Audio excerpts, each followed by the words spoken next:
Hello everyone, এই যে চলে আসলাম বিকালের নাস্তা নিয়ে। আর বৃষ্টির ভিতরে যদি এরকম নিজের হাতে বানানো মোগলাই পরোটা হয় তাই তো কোনো কথাই নাই। সেটার সাথে গরম গরম চা আর কি লাগে, তাই না?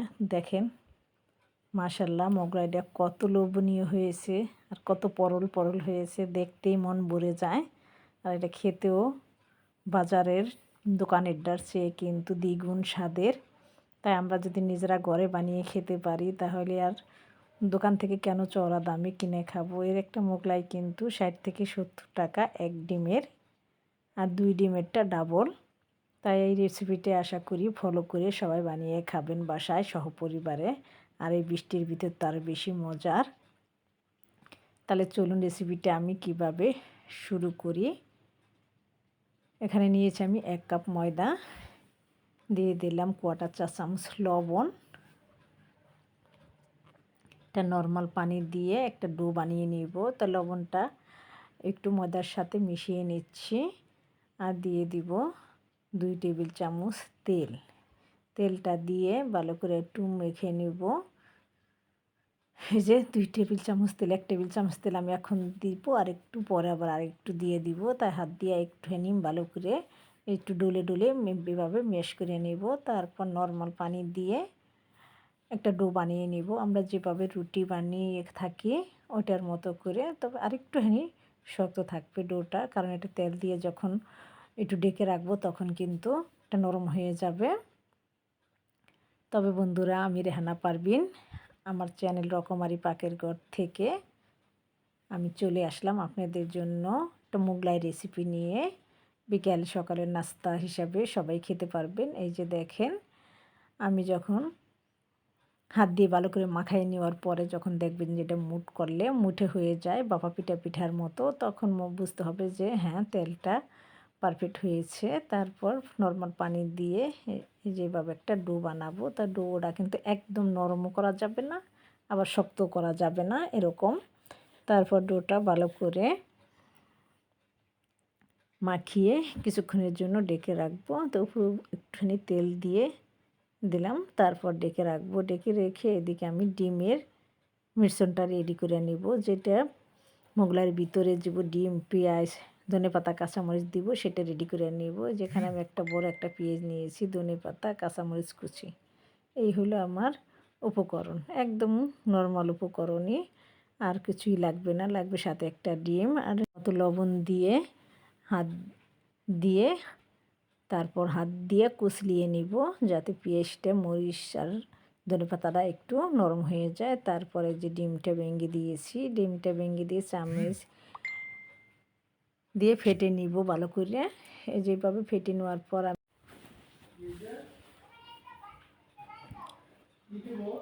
তারপরে এভাবে ফেটে নিচ্ছি। একদম বেশি ফেটা লাগবে না, একটু ফেটে নিলেই হবে। আমরা ডিম যেভাবে ভাজি করি সেভাবে যে ফেটে এখন এটাকে সাইডে রেখে দিব। আর এদিকে কিন্তু আমার ডোটাও হয়ে গিয়েছে। এখানে আমি একটুখানি জিরা গুঁড়া দিলাম, সেটা আপনাদের অপশনাল, আপনারা চাইলে দিতে পারেন, না চাইলেও না দিতে পারেন। এই যে দেখেন, আমি 10 মিনিটের মতো ডোটা ডেকে রেখেছি। ডোটা কিন্তু একদম এই যে নরম হয়ে গিয়েছে। পুরা ডোটা দিয়ে কিন্তু আমি একটা রুটি বেলবো বড় করে। এটা আমরা যেভাবে রুটি পরোটা বানাই যে এভাবে পাতলা করে বেলে নিতে পার, এটার জন্য কিন্তু বড় ফিরিয়ে লাগবো। বড় ফিরি না হলে কিন্তু হবে না। আমরা যে নর্মালি ছোট ফিরিতে যে রুটি বানাই ওই ফিরিতে কিন্তু হবে না। তারপর রুটিটা এই যে বেলে নেওয়ার পরে পুরা ডিমের মিশ্রণটা আমি রুটির উপর ঢেলে দিব। খুব সহজভাবে আপনাদের সাথে শেয়ার করলাম, যাতে আপনারা একটু হলেও শিখে বাসায় বানিয়ে নিতে পারেন। আর আমার রেসিপিগুলি কিন্তু খুব সহজভাবে আমি আপনাদের সাথে শেয়ার করি, সিম্পলভাবে, যাতে আপনাদের শিখতেও যেন সুবিধা হয় আর বাসায় যেন খুব শর্টকাট করে খেতে পারেন। আশা করি আপনারা বাসায় রেসিপিটা ফলো করে বানিয়ে খাবেন আর আমাকে কমেন্ট করে জানাবেন। আপনারা যদি একটু হলেও উপকার আপনাদের আসে, এটাই আমার সার্থক। আর একটু হলেও যদি আপনাদের ভালো লেগে থাকে তাহলে আমার ভিডিওটা শেয়ার করে আমার চ্যানেলটি সাবস্ক্রাইব করে পাশেই থাকবেন। তারপরে এই যে পুরা দেখেন, আমি কিন্তু রুটির উপরে মিশ্রণটা ছড়িয়ে দিছি, তবে 1 ইঞ্চির মতো কিন্তু রেখে তারপর ছড়িয়ে দিবেন। তারপরে যে পরোটার মতো 4 ভাঁজ করে দিলাম। আর এটা কিন্তু একটু চেপে চেপে ভালো করে লাগিয়ে দিবেন, না হয় কিন্তু যখন তেলের ভিতর দিবেন তখন কিন্তু ছুটে যাবে। সেজন্য কিন্তু একটু খেয়াল করে লাগিয়ে দিবেন। আর এটা লাগাতে অত চাপাচাপি লাগবে না, কারণ যেহেতু এটা কাঁচা আটার রুটি, তাই চাপাচাপিরও দরকার নাই, একটুখানি আলতো হাতে চেপে দিলেই হয়ে যাবে। তারপর যেই ভাঁজটা আমি চেপে দিয়েছিলাম ওই ভাঁজটা নিচে দিয়ে তেলের ভিতরে দিয়ে দিবেন। আর তেলটা কিন্তু আগুনটা একদম বাড়ানো যাবে না, তাহলে কিন্তু উপরে হয়ে যাবে, ভিতরে হয়ে সারতে পারবেন না। সেই জন্য এই যে দেখেন তেলটা কেমন গরম হয়েছে। আমি কিন্তু মোগলাইটা দেওয়ার পর এই যে একটু বুড় করে উপরে উঠছে, এরকম গরম অবস্থায় কিন্তু দিয়ে দিচ্ছি। তারপর সাবধানে উল্টিয়ে নেবেন, কারণ অনেক সময় কিন্তু উল্টাতে গিয়ে আমাদের অনেক মুখে চোখেও লেগে যায়, সেটা খেয়াল করে উল্টাবেন। আর যদি এভাবে না পারেন তাহলে 2টা দিয়ে ধরে উল্টিয়ে নেবেন। তারপরে এই যে দেখেন এভাবে আমি উল্টিয়ে নিয়েছি দেখেন।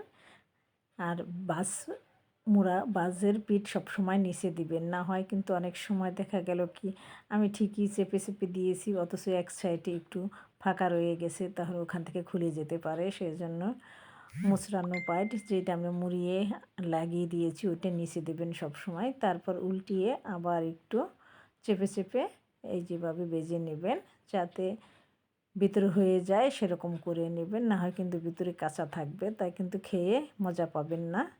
তারপর এটাকে ভালো করে তুলে একটা টিস্যুর উপরে রাখবেন, তেলটা জড়িয়ে গেলে পছন্দ মতো পিস করে নেবেন, গরম গরম সসের সাথে খেয়ে দেখবেন।